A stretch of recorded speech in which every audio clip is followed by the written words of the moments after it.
Hello दोस्तों, स्वागत है आपका ठाकुर जी की पाठशाला में। और आज की इस वीडियो हम देखेंगे कक्षा 9 के संख्या पद्धति चैप्टर के बारे में कुछ जानकारी।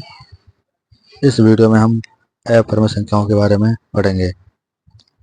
यह जो है प्रश्नावली 1.2 का परिचय वीडियो होगा।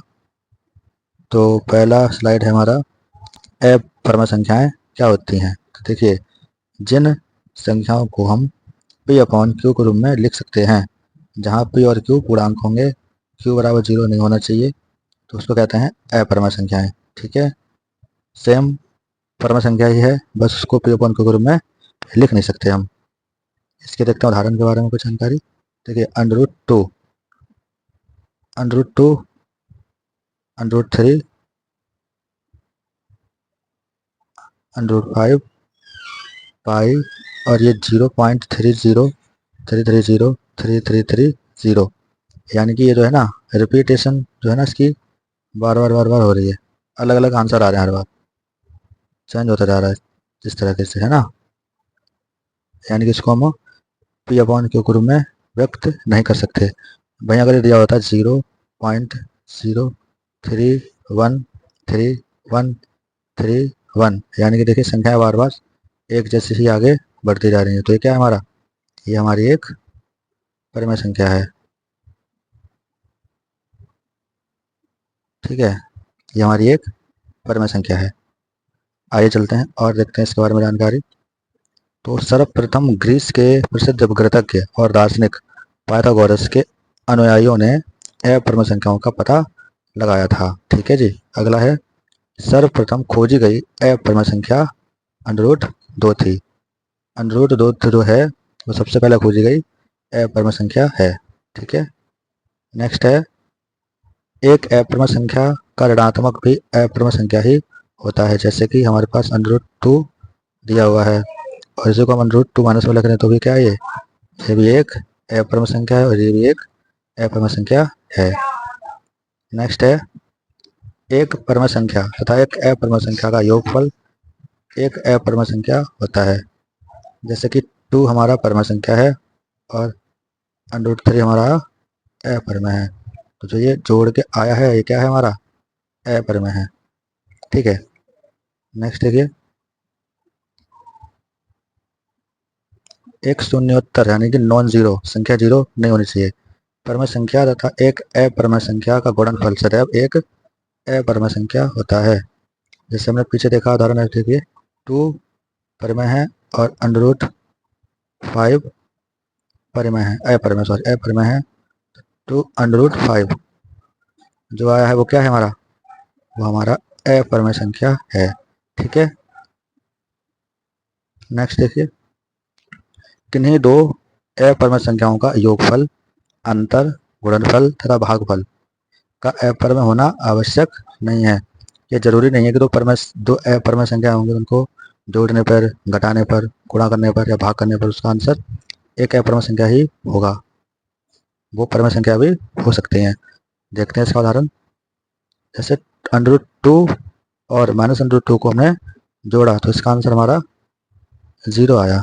ठीक है, और ये क्या है, हमारी 0 पूर्ण संख्या है। ठीक है, तो योगफल क्या है इसका, 0। नेक्स्ट है, हमने √5 में से √5 को घटाया तो क्या अंतर मिला हमको, 0। ये हमने घटाया तो अंतर हो गया, तो पूर्ण संख्या होता है 0 भी। नेक्स्ट है, √20 मल्टीप्लाई √5, तो मल्टीप्लाई करके आएगा √ में 100, और 100 को अगर सॉल्व करते हैं तो उसका आंसर 10 आता है। ठीक है, कैसे, जैसे √100 है ना, इसको हम √ में 10 मल्टीप्लाई 10 की तरह लिख सकते हैं। इनका पेयर बना देंगे तो क्या आएगा, आंसर निकल के बाहर 10 आएगा, तो इसका आंसर 10 हो जाएगा। 10 क्या है, हमारी पूर्ण संख्या है। ठीक है, तो गुणनफल कितना आ गया, 10। नेक्स्ट है, √54 डिवाइड √6, तो 9 बार में कटेगा 6 का टेबल से, तो √ लग जाएगा 9 पे, और 9 किसका होता है, 3 का होता है। 3 क्या है, पूर्ण संख्या है, तो भागफल क्या आ गया, 3। तो यही है कि दो अपूर्ण संख्याओं का योगफल, अंतर, गुणनफल और भागफल का अपूर्ण होना आवश्यक नहीं है, वो हमारे पूर्ण भी हो सकते हैं। आई होप आपको ये समझ में आया होगा। चलिए आपके लिए कुछ क्वेश्चन हैं आगे, उनको सॉल्व करते हैं। तो आपको बताना है निम्नलिखित में से कौन सी अपरिमेय संख्याएं हैं। तो पहला है √3। √3 किस प्रकार की संख्या है, परिमेय या अपरिमेय। जैसे मैंने आपको बताया कि परिमेय संख्या क्या होती है, जैसे हमने अंडर में 4 ले लिया, 4 का स्क्वायर रूट क्या होता है, 2 होता है, लेकिन √3 का हम इसका रूट नहीं निकाल सकते। ठीक है, √5 का भी अंडर जो है इसका रूट नहीं निकाल सकते, लेकिन √9 होगा तो उसका रूट आसानी से निकाल सकते हैं। तो ये दोनों हमारी क्या हैं, परिमेय संख्या हैं, और ये दोनों कैसी है, हमारी अपरिमेय संख्या हैं। तो आपको समझ में आ गया होगा कि ये √3 किस प्रकार की संख्या है। तो ये हमारी अपरिमेय संख्या है। नेक्स्ट देखिए √25। तो √25 का स्क्वायर रूट क्या होता है, आई होप आपको पता होगा कि 5 होता है। तो ये क्या है, 5 परिमेय संख्या है। तो इस प्रकार से 25 क्या है, √25 क्या होगी, एक परिमेय संख्या होगी। नेक्स्ट है √9। अभी मैंने आपको समझाया था, तो उसी तरीके से करना है इसको। √9 को हम अंडर में 3 × 3 करके लिख सकते हैं, और इसका आंसर 3 आएगा।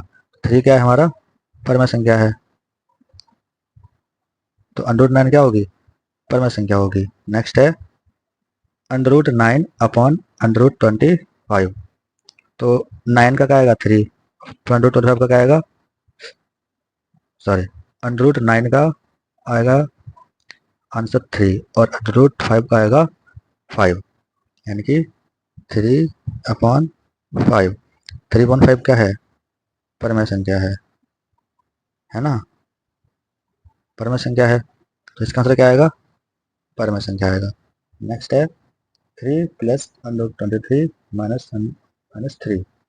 तो ये बताइए परिमेय है या फिर अपरिमेय है।